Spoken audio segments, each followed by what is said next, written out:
Por lo que entiendo, ya estamos absolutamente en vivo con los ultimísimos preparativos. Ahí también se está uniendo nuestro tercer invitado. Y en el interín, para hacer honor al horario, vamos a comenzar el programa de hoy. Antes de todo, voy a saludar a mi copartner querida, Zulema Lucía León Valle. ¿Cómo anda el Zulema? Muy buenas tardes. Hola, Vane, buenas tardes. Saludos fraternales desde Colombia, Argentina. Y bueno, en conversaciones sobre apego con invitados especiales. Felices de estar viendo acá a Carlos Javier, Carlos Ana Parra y ahorita que venga eh, José Luis José Luis. González. José Y Luis bueno, a toda Gonzalo. la comunidad de Yan que está pendiente. Exacto. Y vamos a contarles entonces, Zuleima, si te parece que este es nuestro programa número 50. Vieron que se festejan los números redondos. Así que este es mi programa número 50 y lo que dijimos con Zuleima, que al programa número 100 nos vamos a festejarlo a Colombia, esas playas increíbles colombianas.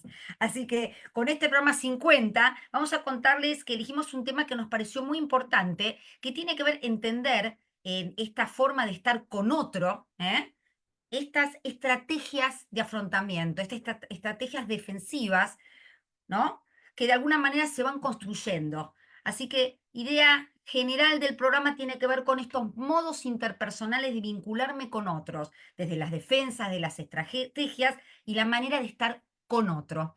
Vamos a comenzar, mientras José Luis también se suma, vamos a comenzar el programa entonces presentando a nuestra primera participante, que es Roxana Parra. Vamos a presentarla. Roxana ya también nos ha acompañado, así que es una fiel participante, igual que Carlos y José Luis, a quienes agradecemos siempre también el compartir todo el conocimiento.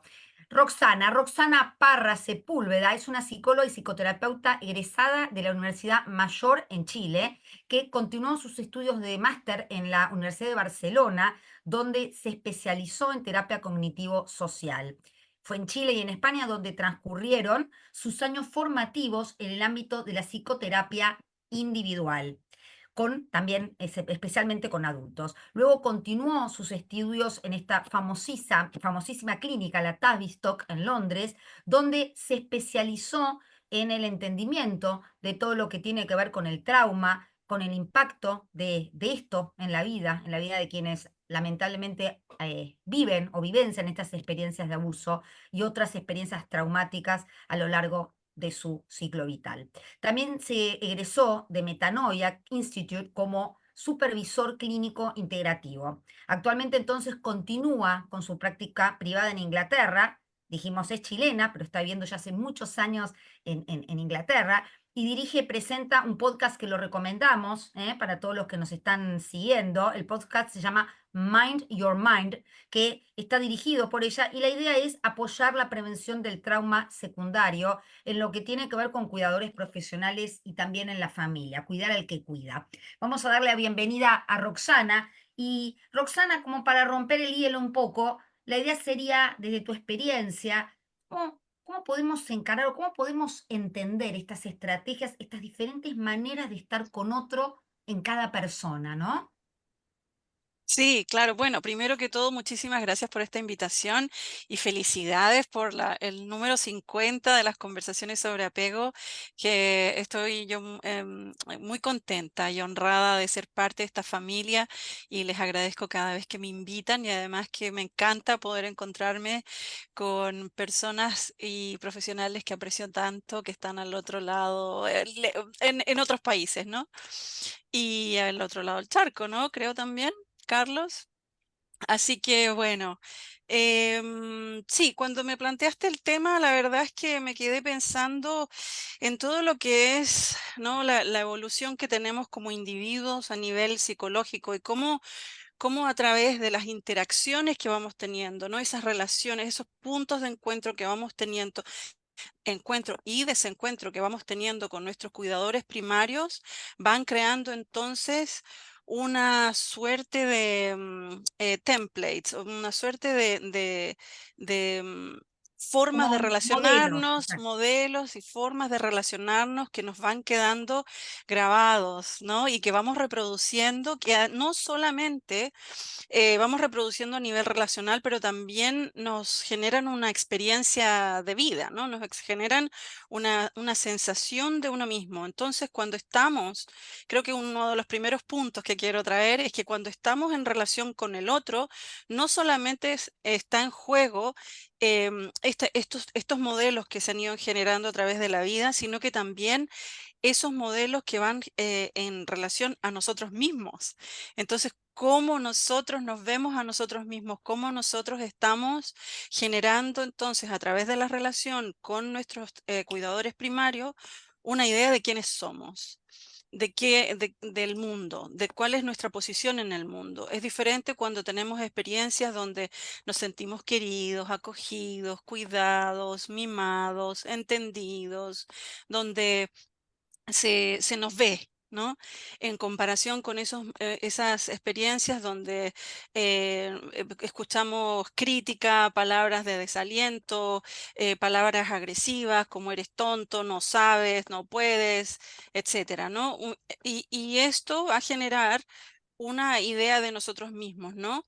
Y esa imagen que también vamos generando de nosotros mismos es la que se activa en los momentos en que nos estamos relacionando. Ya, por ejemplo, Felicity de Zulueta habla muy claramente del proceso, de la conexión entre el dolor en las experiencias de infancia, nuestras primeras experiencias de infancia y el desarrollo de la violencia, ¿no? Como muchas veces las mujeres tienden a ser víctimas, luego son víctimas también en la adultez o generan relaciones donde ellas se encuentran en esa posición de víctimas, en situaciones de abuso sobre todo, donde los hombres también, la mayoría, no todos por supuesto, también puede ser que se hayan eh, conectado, identificado con un adulto que es abusivo también y por lo tanto luego son abusadores ellos también, ¿no? Entonces, y esto pasa para ambos, ¿no? En ambas direcciones. También pueden haber mujeres que, por ejemplo, abusan a sus hijos de manera violenta. Y por lo tanto generan también este tipo de dinámicas, ¿no? Entonces, aquí es donde se explica, y Felicity de Zulueta explica muy bien este surgimiento de relaciones que son violentas, ¿no? Y la expresión de la violencia que viene entonces a partir de las relaciones que van surgiendo con los cuidadores primarios en la infancia. Pero ¿cómo entonces vemos aquí que la manera en la que nosotros vamos desarrollando estas estrategias, ¿no? Estas respuestas que son realmente adaptativas al contexto en el que crecemos, al contexto en el que nos vamos desarrollando?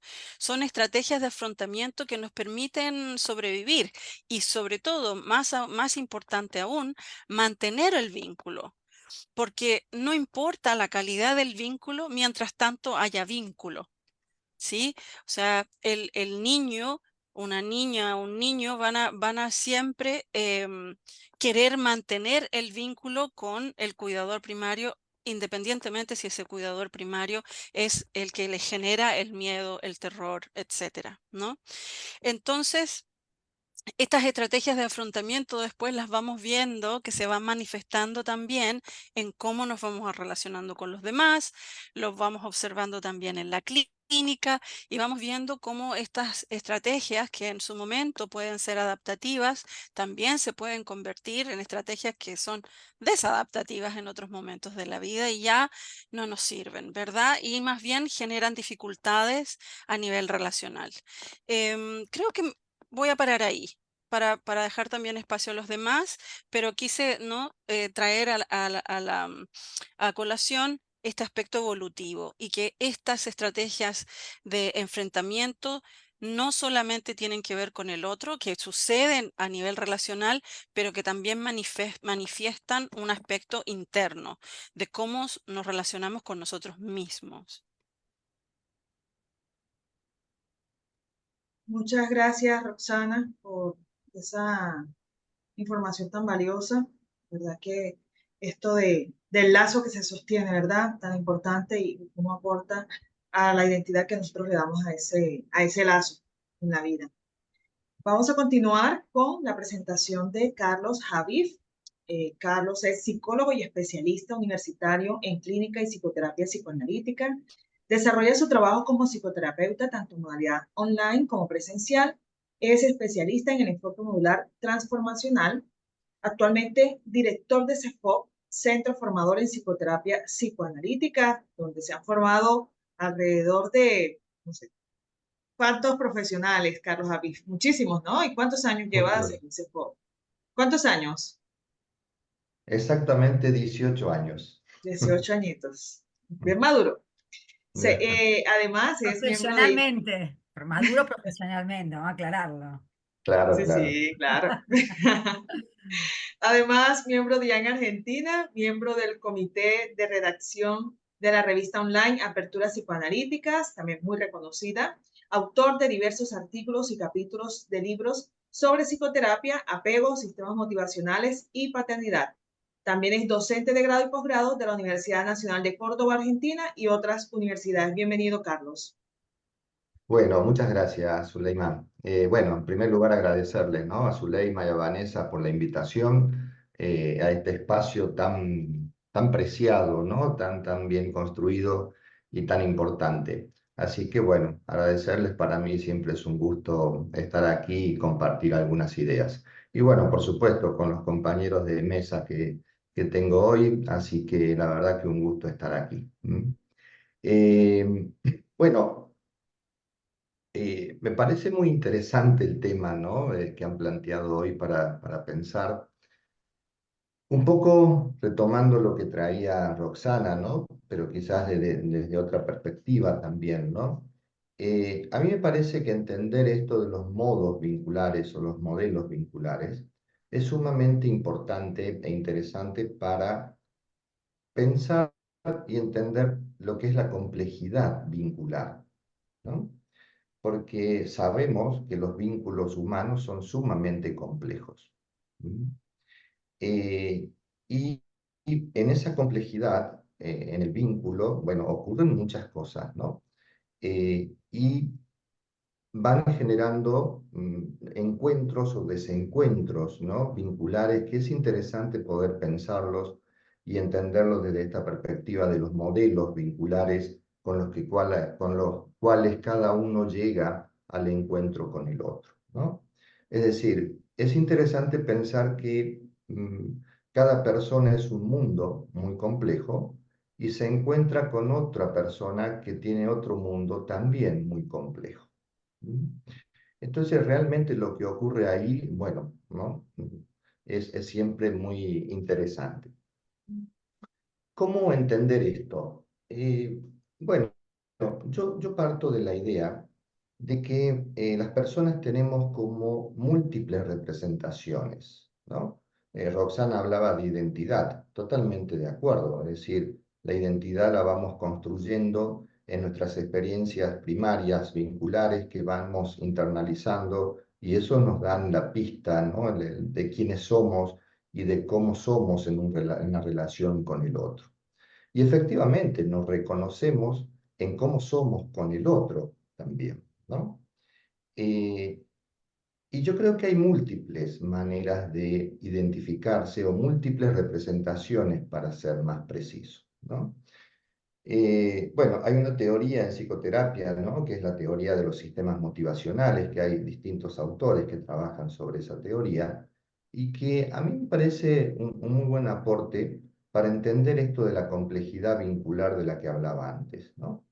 Porque las personas tenemos múltiples necesidades, necesidades de apego, de seguridad emocional, necesidades de valoración y de reconocimiento, necesidades de sentirnos seguros en un vínculo, pero no solo a nivel interpersonal, sino también a nivel de sentirse a salvo de supuestos peligros que uno puede tener, representaciones a nivel de la sexualidad, bueno, múltiples necesidades, quiero decir, que forman parte de esa complejidad del ser humano.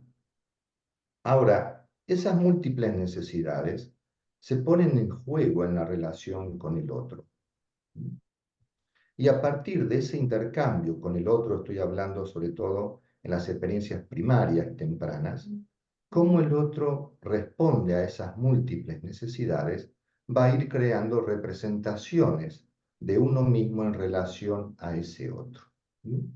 Es decir, en el caso del apego, de la seguridad emocional, si una persona no ha contado con figuras capaces de brindarse como apego seguro, como objeto que brinda seguridad emocional, probablemente la expectativa vincular que se genere es del otro como no disponible, y ese modelo que se incorpora luego se expresa, se activa automáticamente en las relaciones del sujeto a lo largo de toda la vida, ¿no? Entonces, ahí tenemos un modelo vincular que incluye siempre una expectativa respecto al otro en relación a uno mismo. Y eso que está muy estudiado para el tema del apego, yo creo que es válido también para otras necesidades y motivaciones del ser humano, ¿no? Necesidades, como decía antes, de reconocimiento, de valoración, de sentir libre o seguro frente a supuestos peligros, etc., ¿no? Es decir, pero la idea que quiero transmitir es de que se van creando múltiples representaciones del sujeto en relación a un otro y múltiples expectativas de cómo el otro va a reaccionar frente a mi demanda hacia él. Y una vez creadas estas representaciones, se activan automáticamente en los vínculos que uno establece, por supuesto, a lo largo de toda la vida, no solo en la infancia, en la vida adulta también, por supuesto, ¿no? Entonces, yo creo que desde ahí es interesante pensarlo. Cómo, por ejemplo, uno ve esto, ¿no? En ciertas personas adultas, hablo de adultos porque yo trabajo con adultos, ¿no?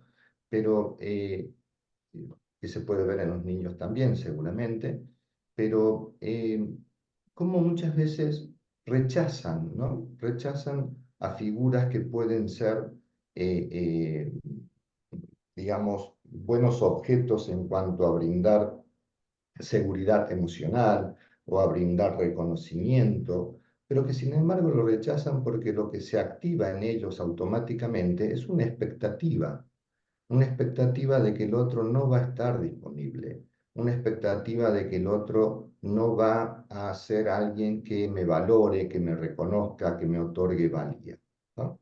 Entonces, a mí desde ahí es que me parece interesante pensar, ¿no? Esta cuestión de los modelos vinculares, de cómo se construyen a lo largo de la vida del sujeto y cómo se van activando, ¿no? Cómo se van activando automáticamente y creo que eso requiere de,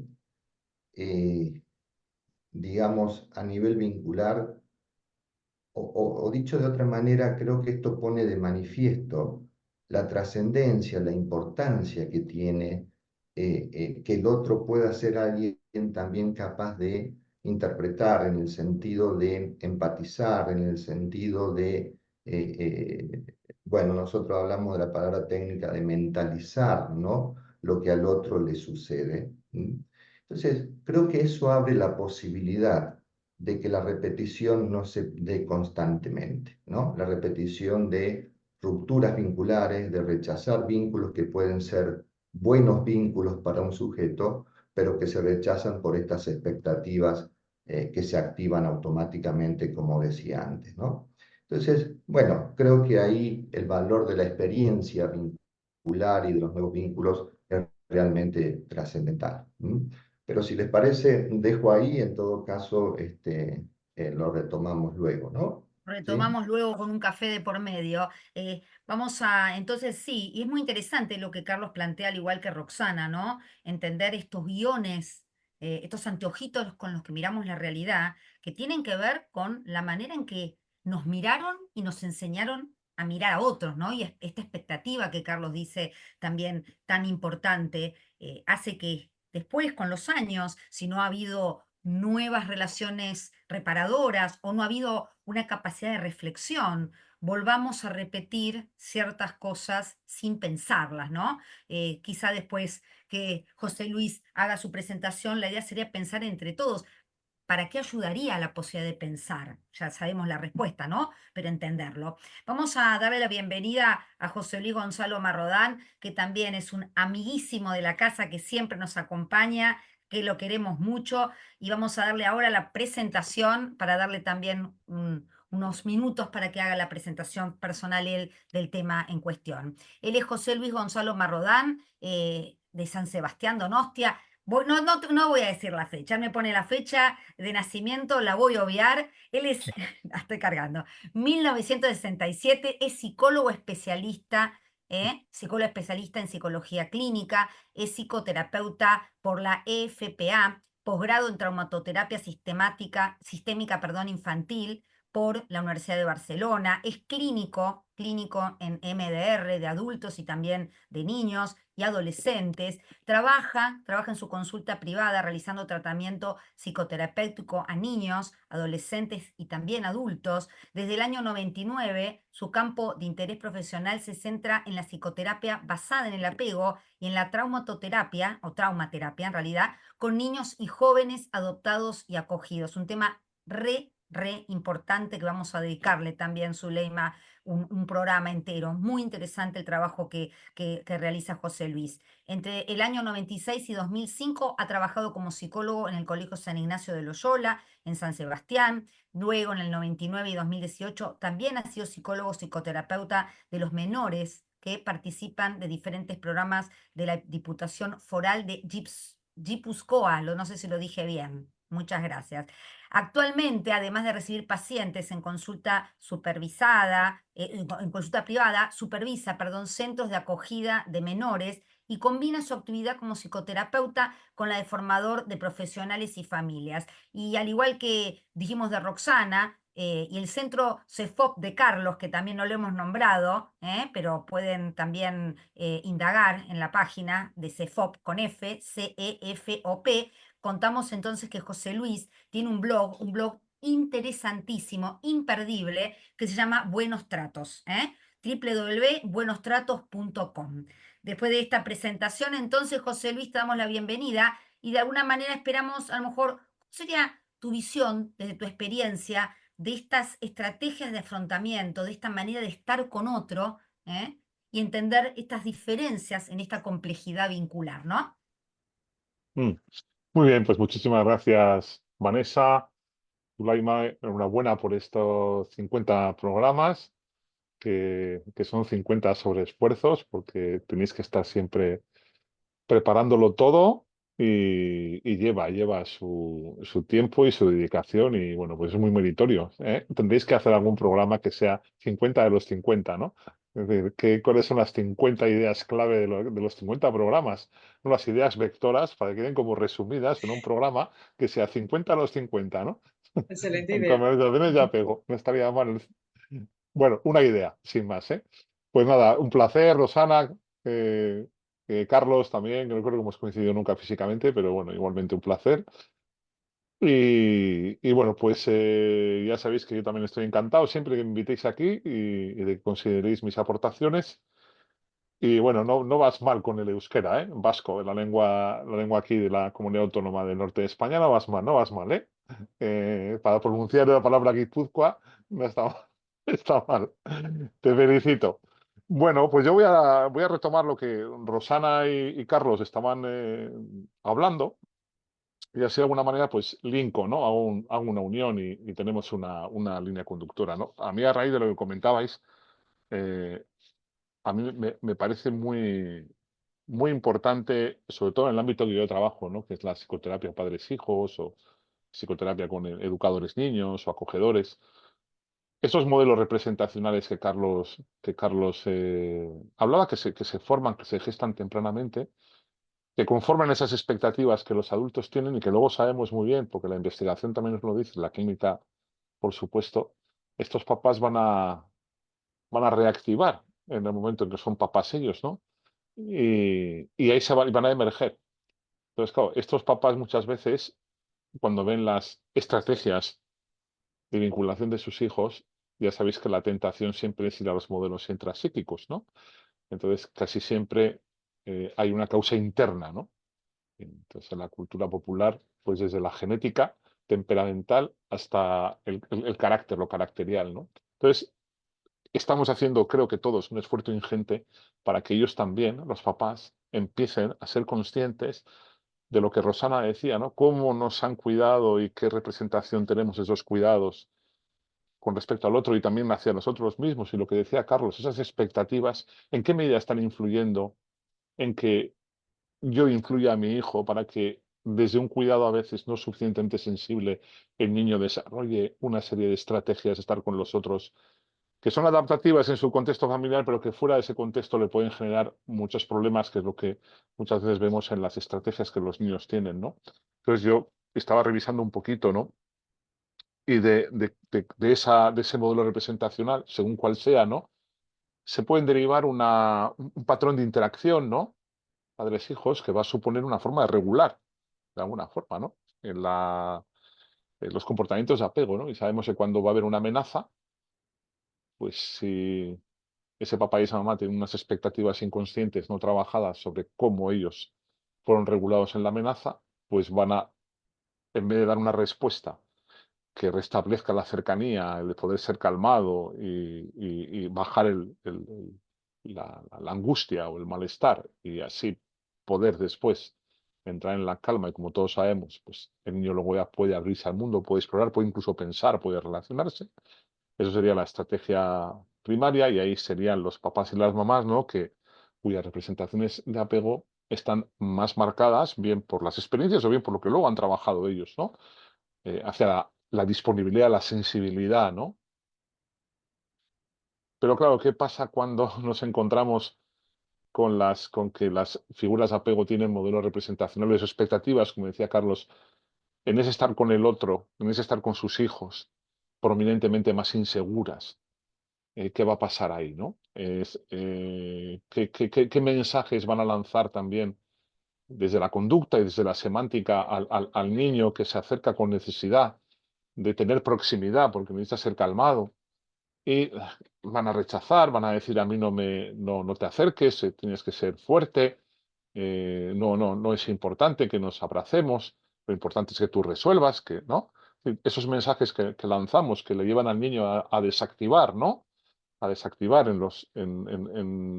para evitar conflictos con el cuidador, incluso para, para no vivir una y otra vez el rechazo de las demandas de afecto, cercanía y seguridad, ¿no? Y ser consistentemente rechazado. Entonces, eso va a marcar que ese tipo de niños, que es lo que vemos nosotros en la consulta, muchas veces nos muestren este tipo de manifestaciones en la relación contigo, son como transferenciales, ¿no? Pues son como muy autosuficientes, dicen no necesitar a nadie, van a veces pues como dominando, como controlando, les cuesta la empatía desde el punto de vista emocional, contigo están en la desconfianza, ¿no? Eso lo vemos ahí, ¿no? Entonces, llevar este mensajito a los papás de cómo yo he tenido mis representaciones, cómo me influyen inconscientemente en el modo en que yo tengo de mostrar la disponibilidad hacia mi hijo, hacia mi hija, y cómo lo hago, va a repercutir en cómo tu hijo está ahora aprendiendo a vincularse, ¿no? Y entonces puede ser de esta manera de desactivar esas necesidades de apego, como bien sabemos, al contrario, ¿no? Cuando ha habido papás que han sido más inconsistentes o sus representaciones contienen más inconsistencia, sabemos que estos niños lo que van a hacer es sentirse demasiado ansiosos, demasiado angustiados por la calidad del vínculo, porque dudan de esa calidad, y sabemos que lo que hacen es hiperactivar más, ¿no? Lo que hacen es mostrar una necesidad a veces hasta excesiva de activar comportamientos de apego, ¿no? Entonces, en la sala de terapia nos encontramos transferencialmente pues, niños que son más exigentes, niños que tienen miedo, niños que a veces no dudan en manipular para conseguir la atención o incluso pueden adoptar roles más victimizantes o más victimizados, eh, relaciones fusionales. Bueno, eso es lo que vamos viendo, ¿no? Entonces también a estos papás el desafío está en hacerles ver muchas veces que eso es lo difícil, ¿no? ¿Cómo lo hacemos ver a los papás con la suficiente sensibilidad para que no se sientan juzgados y rechazados y criticados por nosotros, pero al mismo tiempo les desafiemos un poco a ese, creo que decíais antes, pensar, a ese reflexionar, ese mentalizar para poder ir cambiando eso y poder ir dándole a mi hijo lo que necesita para verle como un niño con necesidades a ese nivel, ¿no? Yo creo que ahí está el verdadero reto. ¿Para qué? Para que estos papás pues, puedan ser más consistentes, más sensibles, más seguros y sus hijos a su vez pues vayan interiorizando todo eso, ¿no? Para mí está un poquito la clave en todo esto y también me callo porque si no lo dejo de intervenir a los compañeros, pero así lo veo yo más o menos, ¿no? Un poco haciendo una síntesis entre lo que se viene diciendo y añadiendo un poquito por las estrategias que vemos en los niños, ¿no? Sí. Súper interesante, José Luis. Un poco empezaste a contestar quizá esta pregunta, ¿no? Que tiré al aire, de poder entender por qué es importante, ¿no? Sobre todo para desculpabilizar. Esto creo que es importante.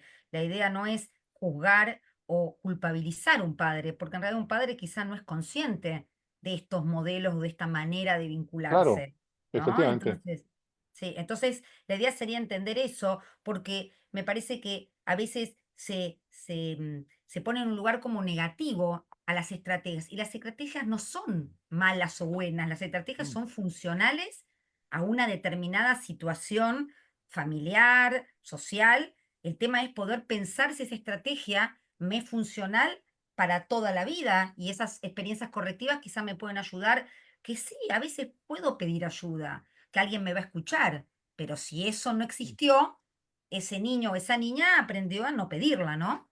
Eh, Exacto, así mm, es, así es. Y eso muchas veces es lo difícil porque por lo menos donde vivo yo, en la comunidad que yo vivo, se busca mucho el diagnóstico, se busca mucho la etiqueta del niño, se busca la solución rápida, facilista, em, y a veces ver cómo yo tengo influencia en, en mi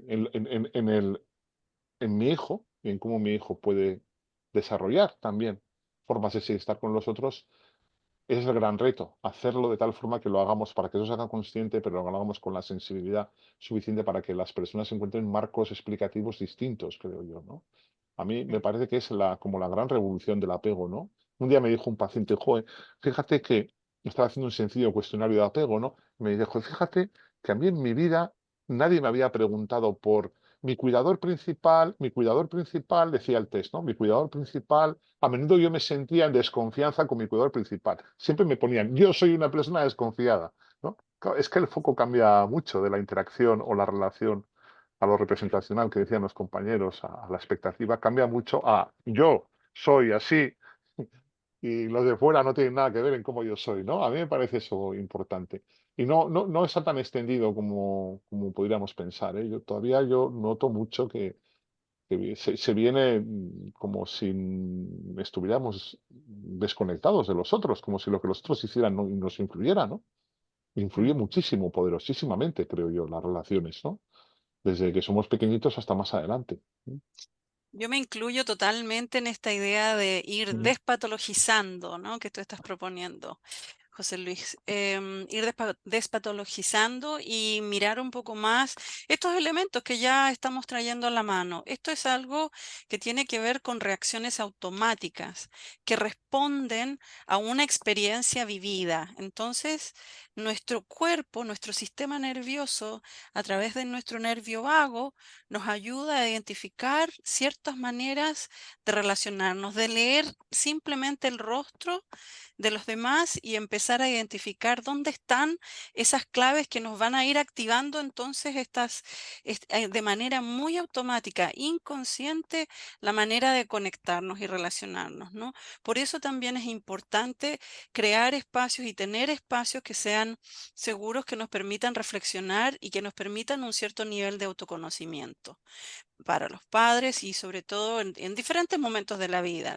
en la adolescencia, en la adultez, tener estos espacios que nos permiten entonces empezar a entender no para mí, de lo que yo pienso, no tanto el por qué, sino el cómo llego a este estilo relacional, cómo es que llego a sentirme de la manera en la que me siento cuando estoy en la relación con el otro, ¿no?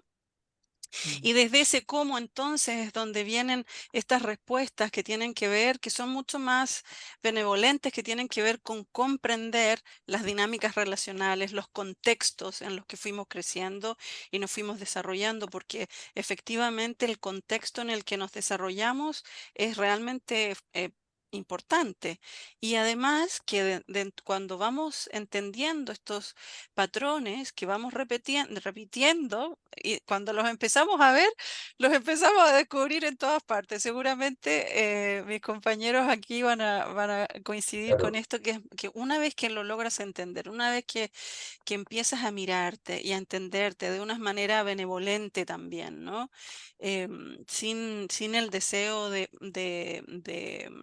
generar más vergüenza, culpa, miedo, etcétera, ¿no? Sino que desde una perspectiva benevolente empezamos a descubrir que, aquí estoy repitiendo lo que estaba repitiendo antes. Y ahí es cuando entonces tengo la posibilidad de tomar una decisión consciente de tal vez tratar otra cosa, que significa un riesgo. Por eso también puede ser no muy fácil, ¿no? Tratar una cosa diferente, intentar estar con el otro desde una manera distinta. Si nunca, por ejemplo, si no he tenido esa sensación de relajo, de calma, donde siento que la relación está fluyendo, donde no hay conflicto, donde todo está tranquilo, si no he tenido esa experiencia, va a ser difícil poder estar en la confianza, en el relajo, en el disfrute con el otro, ¿no? Por ejemplo. Sí, Roxana, yo quería agregar algo. Ah, no sé, Zuleima, si querías decir algo sí, quería decir algo en relación a lo que estaba comentando Roxana, pero adelante, yo creo que lo comento. No, no, yo quería agregar simplemente esto que me parece interesante que traía José Luis, de pensar, bueno, que no todo tiene que ver con uno, es como el otro también incide sobre uno y sobre el modo de estar de uno, ¿no? O yo diría más bien, siguiendo esta línea que venimos desarrollando, cómo el modo de estar del otro activa ciertos modos de estar nuestros también, ¿no? O desactiva otros, ¿sí? Pero yo creo que es interesante agregarle esa complejidad de cómo el otro incide sobre nosotros, pero también me parece muy interesante cómo nuestro modo de estar incide sobre el modo de estar del otro también, ¿no? Mm. Y esto es lo que yo intentaba hablar antes de esa complejidad vincular, ¿no? De cómo cada persona llega al vínculo con el otro desde su propio mundo, que es siempre muy complejo y forjado a lo largo de la historia de cada uno, ¿no?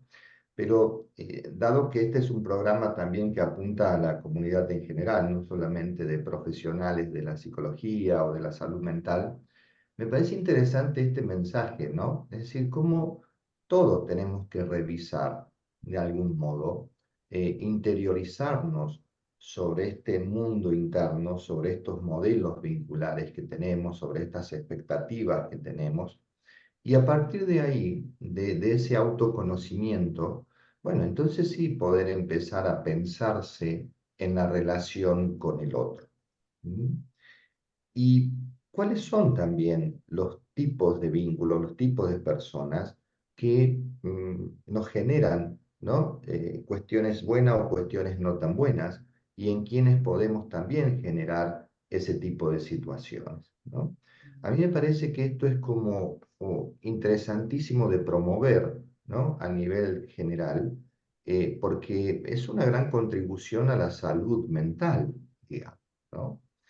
Si realmente nos ponemos a revisar nuestros modelos vinculares, cómo se activan, con quién y cómo nuestro modo de ser genera reacciones en las personas que nos rodean o con las cuales nos relacionamos a diario, bueno, yo creo que evidentemente esto repercute en una mejor calidad vincular y eso lleva directamente también a una incidencia sobre la salud mental, evidentemente, ¿no?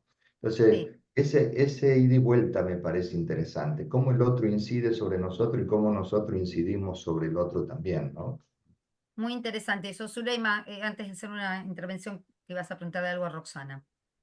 Pues iba a comentar que esto que hablaba Roxana de estos espacios de reflexión también le dan a la persona la posibilidad de no racionalizarlo y no irse rápidamente a patologizarse o a encontrarse necesariamente un diagnóstico y que cuánto se ha promovido. Luego Carlos lo dice, nos recomienda desmontar esto de no necesariamente buscar la patología, sino buscar salud mental, buscar estos nuevos referentes que han estado siempre y como Rosana nos habló tanto de ese lazo inicial, como también entonces al buscar otros cuidadores dentro de esta reflexión podemos encontrar que también hemos tenido otras referencias de cuidado y que las traumáticas, entonces hay que seguir reflexionando y no llevárselas ni a la reflexión, ni a la culpa, ni a la vergüenza, pero es un trabajo que hay que hacer, pero que en definitiva las redes sociales creería que también están promoviendo mucho esto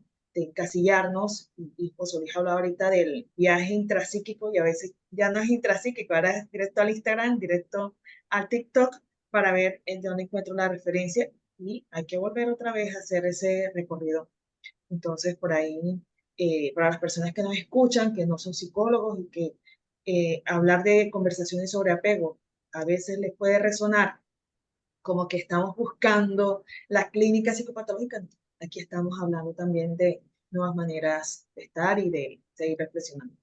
Sí, es perfecto lo que dice Zuleima, ¿no? De reflexionar y de pensarnos, porque acá lo que vemos es que la reflexión nos ayuda al cambio, el entender, el aceptar de dónde venimos y qué queremos. Y lo que Carlos aporta me pareció muy importante, porque como este programa está abierto a la comunidad, no solo vamos a centrarnos en los adultos significativos como generalmente se cree que son los padres, también puede haber profesores, y entonces esto que Carlos propone, cómo puede ser que desde mi historia como profesora, ¿no? Yo soy profesor, o en el caso que fuera docente, mi historia vincular puede activarse frente a un niño que a lo mejor es enormemente evitativo. Y si yo no tengo la reflexión de qué me pasa a mí, tampoco voy a entender las herramientas. Y yo que soy más ansiosa, voy a tratar de que ese chico se abra y me diga, y ese chico que aprendió a guardarse se va a cerrar cada vez más. Y esto es una representación de lo vincular en una pareja, en amigos, en, como decía Carlos, la vida relacional en general. Por eso, qué importante entender estas defensas para poder reflexionarlas no como algo personal, sino como la manera en que esa persona aprendió a estar con otro, y quizá la responsabilidad que tenemos de promover otras maneras de estar, ¿no? Mm. Yo creo que ese es el gran desafío, promover otras maneras de estar y sobre todo que no se circunscriba solo al ámbito de los padres y la familia, ¿no? Que los otros significativos tienen una labor muy importante para ayudar, sobre todo a los niños, a estar con otros. Y desde ahí también yo creo que estamos trabajando, yo creo que todos, ¿no? Los que tenemos una mirada relacional en que otros profesionales se den cuenta que pueden ser muy terapéuticos también Mm. en las experiencias que pueden ofrecer a los niños. Y bueno, en esto el Boris Cyrulnik yo creo que lo ha explicado muy bien, ¿no? Cuando habla de los tutores de resiliencia, ¿no? Ese vínculo que se puede entretejer entre el adulto que encuentra al niño, el niño que encuentra al adulto, y cómo puede ser esa persona, puede marcar un devenir, un viraje en la existencia de ese niño hacia nuevos modos, como decías tú, Vanessa, de estar con el otro, como más saludables, digamos, ¿no?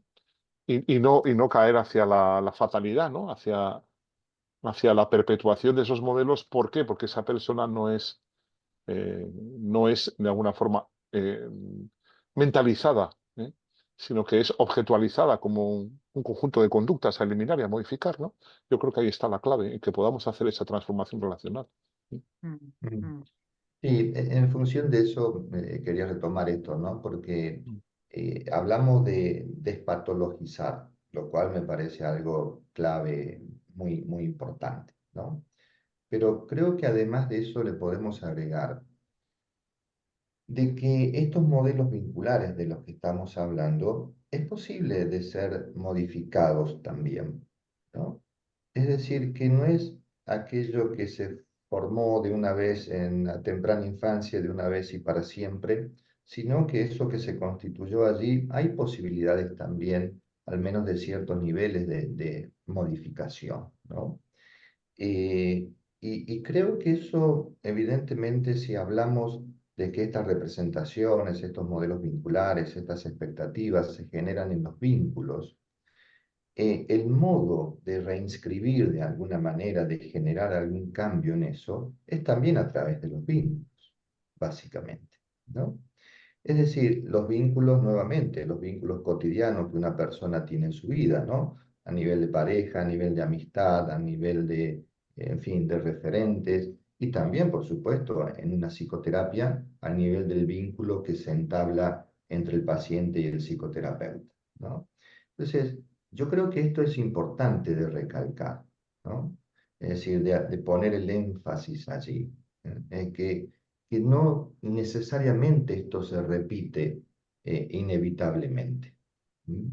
Sino que esto de hacerlo consciente, de permitirnos reflexionar sobre esto y a la vez, sumado a eso, nuevas experiencias vinculares, diferentes a las primarias, digamos, que han generado ese modelo vincular, generan un cambio, ¿no?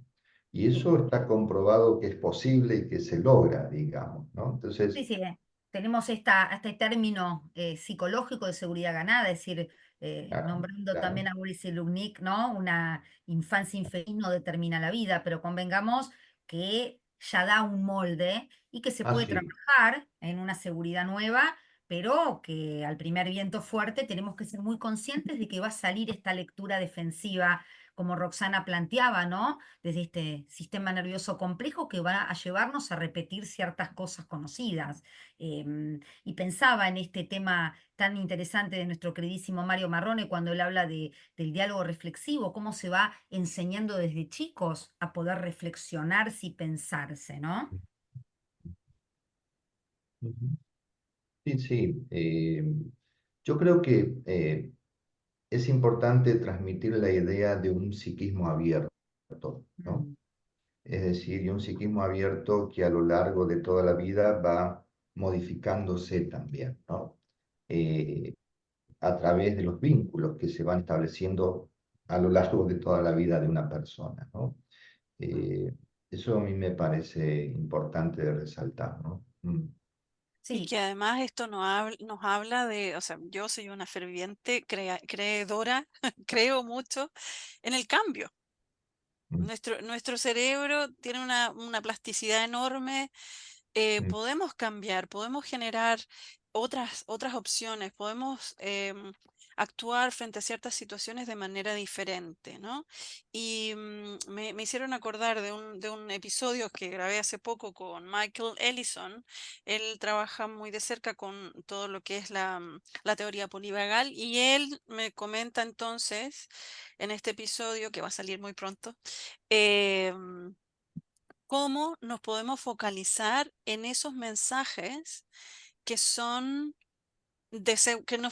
que promueven de alguna manera seguridad, ¿no? ¿Cómo podemos ir entonces a propósito, mirando, poniendo atención en esas relaciones que nos estimulan de manera positiva, nos hacen sentir a gusto, nos traen alegría, nos hacen sentir cómodos, ¿no? ¿Cómo podemos ir cultivando esta manera de mirar y de encontrar esas relaciones para poder generar espacios de mejor salud mental, de mejor relaciones y de poder también ir identificando cuáles son las relaciones que queremos cultivar en nuestra vida, ¿no? Cómo queremos ser recordados también al mismo tiempo, ¿no? Y cómo entonces podemos generar cambios desde ahí en nuestra propia perspectiva, pero además, como decía Carlos, empezar a ver cómo los demás también nos afectan a nosotros y nosotros afectamos a los demás, ¿no? En este circuito que va y viene, en el ir y venir, mm, ¿no? Que nos permite entonces, mientras más tenemos conciencia de eso, podemos también poner un poquito de atención y poner el switch de nuestra mirada en descubrir y explorar cuáles son esas relaciones benevolentes que tenemos en nuestra vida, ¿no? Que a la larga nos van a ayudar a sentirnos mejor también con nosotros mismos. Roxana, te escucho y pienso que resiliencia es también preservar esa salud mental. Resiliencia es también poner ese switch al servicio de la estabilidad, porque si hay, digamos, en ese inventario algunas relaciones que realmente han sido bastante desgastantes o perturbadoras, eso también hay que preservarlo. ¿Qué Sin duda. programazo? Y además que nosotros estoy pensando también ahora mientras estoy hablando, bueno, ya traíamos a colación a los padres, pero también estoy pensando en todos los profesionales que están escuchando este episodio y que además están trabajando en ser testigos del sufrimiento del otro, ¿no? Como hemos hablado también sobre este tema de cómo al ir siendo testigos del sufrimiento del otro, también tenemos que entrar en estos espacios que nos permitan identificar cuáles van a ser las situaciones que nos van a activar también a nosotros. Si no las hemos tenido, si no las hemos trabajado, si no les hemos echado una miradita y no la conocemos muy bien, puede ser que nos activen y entonces generen estas reacciones de las que hablaba Vanessa, que por ejemplo en un profesor puede ser convertirse en un sobreprotector o incluso sentir rechazo por un estudiante. ¿Qué pasa ahí, no? Y lo mismo nos pasa a nosotros como terapeutas y lo mismo les pasa a los padres con sus hijos, cuando los hijos están en una situación donde ambos no logran encontrar un punto de encuentro, ¿no? Y se hace difícil la relación. Y hay tantos otros ejemplos, ¿no? Sí, digo, es muy interesante, Roxana. Tenemos pocos minutos, pero José Luis, que trabaja en estos centros de acogida, ¿no? Con, me imagino, menores en situaciones de mucha violencia. Tomo la frase tuya, Roxana, ¿no? Y también de Carlos, esta dinámica constante que tiene el cerebro y que puede repensarse y generar nuevos modelos. Porque si no lo pensáramos así, si ya estuviéramos predestinados, sería muy, muy, muy, muy duro, ¿no? Porque quizá en estos niños, adolescentes que José Luis nos va a contar, ni siquiera hay estrategias, ¿no? Y eso sería el punto también, cuando la estrategia es una no estrategia en ciertos tipos vinculares que nosotros llamamos como desorganizados, donde la violencia es un requisito casi en estos vínculos. No hay estrategia, porque dentro de las estrategias de me evito o me activo, de última logro algo, pero ¿qué pasa en estas situaciones de violencia, de acogida, José Luis, que vos estás con tanto amor también acompañando? Bueno, la verdad es que aquí nos encontramos muchas veces con yo suelo decir, con la parte más descarnada del apego, ¿no? Probablemente es donde más vemos cómo las situaciones crónicas, además combinatorias muchas veces, de maltrato, de abuso, de negligencia, que es algo que todavía socialmente no está demasiado reconocido, ¿no? Cómo eso altera el estar con el otro de una manera profunda y duradera, ¿no?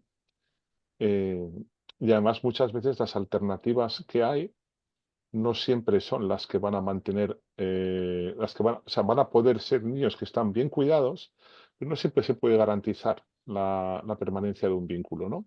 En los centros de acogida lo que intentamos de alguna manera es que la separación que se produce entre el niño y la familia biológica se pueda entender puentes de acercamiento desde la seguridad de los niños en los centros. Eso cuando han ingresado en los centros, desde la seguridad de los centros, pero poder trabajar esa relación padres-hijos, poder trabajarla para poder ir generando cambios y poder ir pidiéndole a cada familia que pueda ir respondiendo a aquello que puede ir respondiendo. O sea, hay que también saber bien qué le pedimos a cada familia. No se le pueden pedir imposibles a determinadas familias muy dañadas por todo esto, ¿no? Pero luego también está lo que podemos entretejer en torno a estos niños, ¿no? Y es, algunos no tienen familia, están solos. Y yo creo que aquí nosotros lo que hacemos es llamar la solidaridad siempre, ¿no? Para poder ofrecer a estos niños esa alternativa vincular estable que necesitan para crecer sanamente. Las familias de acogida, por ejemplo, pues aquí donde yo trabajo es una gran realidad. Hay muchísimas familias de acogida, hay mucha solidaridad y hay un trabajo además muy bien hecho, pero no siempre se puede, porque a veces los niños son demasiado mayores o el encaje se ve que no va a ser adecuado. Entonces, a estos niños que no pueden entrar por ahí, tenemos que ofrecerles alternativas también desde los centros de acogida. Y las alternativas que se pueden ofrecer pueden estar en los propios educadores como tutores de resiliencia, con los cuales se puede generar un vínculo. Y hay la gran mayoría de educadores que conozco hacen un trabajo en ese sentido impresionante de ofrecer a estos niños una alternativa. Y muchas veces también desde lo que se puede hacer desde la propia red.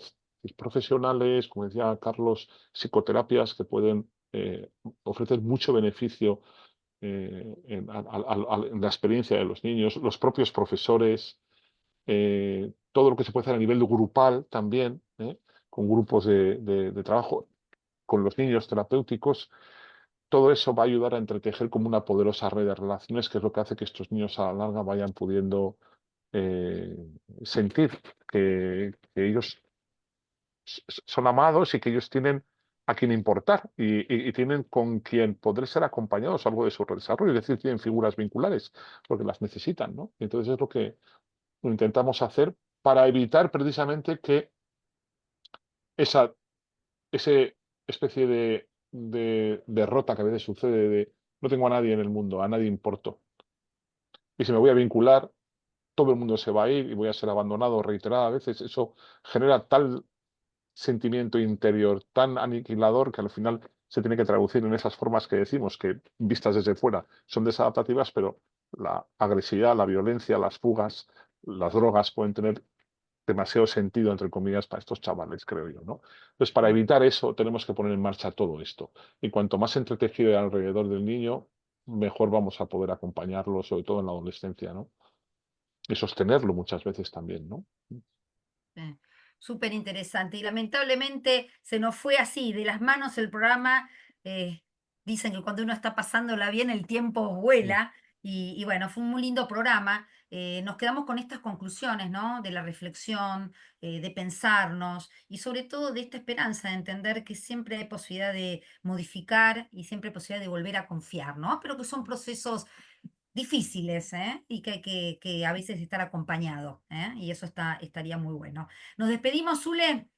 Nos despedimos, Vanessa. Un saludo rapidito para Lucina Flores Ruiz, que nos está viendo desde Ciudad de México, Gisette Sack desde Córdoba y Nicole Mojica desde acá de Santa Marta, Colombia. Saludos. Muchas a veces tenemos consultas desde el Facebook, pero bueno, ya las atenderemos. Agradecemos a todos los que nos acompañaron desde lo virtual, a nuestros invitados y nos estamos viendo prontito. Muchísimas gracias, Roxana, gracias, Carlos, gracias, José Luis y gracias, Zuleima, mi copartner querida. Con mucho gusto. Gracias a todos y bueno, felicitaciones. Aquí las entrego a España y a Argentina por estos méritos futbolísticos. Y sí, Había que decirlo. había que Hay que decirlo. decirlo, sí. Además, Desde Colombia, además. en España marcó un jugador del equipo de aquí, de mi ciudad, de San Sebastián, Villarzábal, que dio la Real, ¿Viste? Todo del 2-1. todo se relaciona. Y lo lindo es esto, que para jugar más allá de la broma, se necesitan dos equipos, necesitamos a otro para Sí, vincularnos, a otro para jugar. Entonces, el respeto, ¿no? La unión, el amor, tiene que prevalecer frente a estas rivalidades que a veces son claro. graciosas, ¿no? Así que muchísimas gracias a todos y nos estamos viendo en la nueva conversación. Para seguirnos, acuérdense entonces en Facebook nuestro canal Conversaciones sobre Apego y en un ratito ya subimos también este programa.